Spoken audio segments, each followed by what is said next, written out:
Dans ce vidéo du chapitre 33 de mes notes de cours, je réponds à une autre question instantanée de la section 2.3 de Séguin sur le mouvement des particules chargées.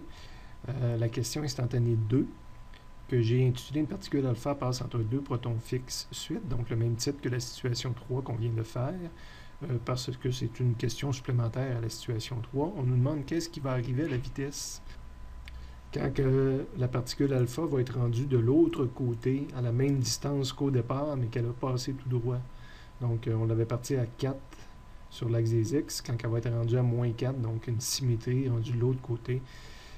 Déjà, parce que là, les particules l'ont repoussé, réaccéléré, par symétrie, on devrait dire que ma vitesse, par symétrie, le R final ici, les R finales vont être égaux au R initial, puis la vitesse finale 3 va être égale à la vitesse initiale de la particule 3 au départ. Donc, mes vitesses devraient être égales.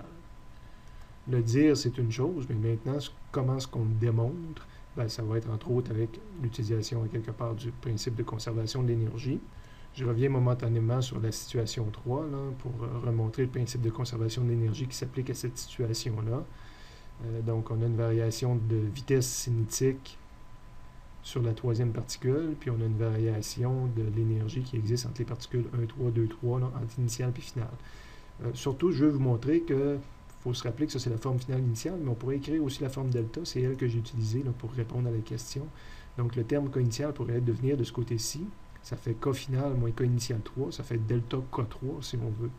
Et la même chose aussi pour ces termes-là, ils peuvent venir de ce côté-ci, puis se combiner avec le terme correspondant, puis ça fait delta U 1, 3, et même chose pour l'autre, égal à 0, il va rester rien que des zéros de ce côté-ci.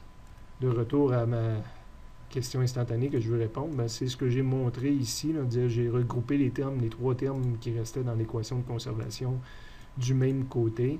Si jamais j'arrive que ces deux termes-là sont égaux à 0, qu'il n'y a pas eu de variation d'énergie électrique dans la configuration, ben, étant donné que je suis à 0 de l'autre côté, obligatoirement, ça veut dire que la variation d'énergie cinétique va être égale à 0, la variation de vitesse va être égale à 0.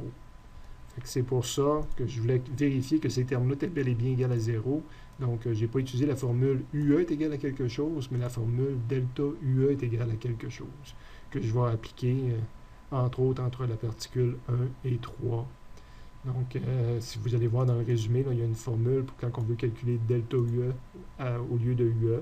On met des choses en évidence, parce que ça peut se simplifier comme ça. Donc, on avait le R13 final puis le R13 initial. Évidemment, on a dit que en final et initial, c'était tout égal. Donc, ce que j'écrive n'importe quoi en termes de charge E, 2E, bien ici, le R13 final, c'est mon R initial, puis le R13 initial, c'est le R initial. Il y a la même distance au début puis à la fin. Donc, le même terme moins le même terme, ça donne 0 ici. 0 multiplié par n'importe quoi, ça donne 0.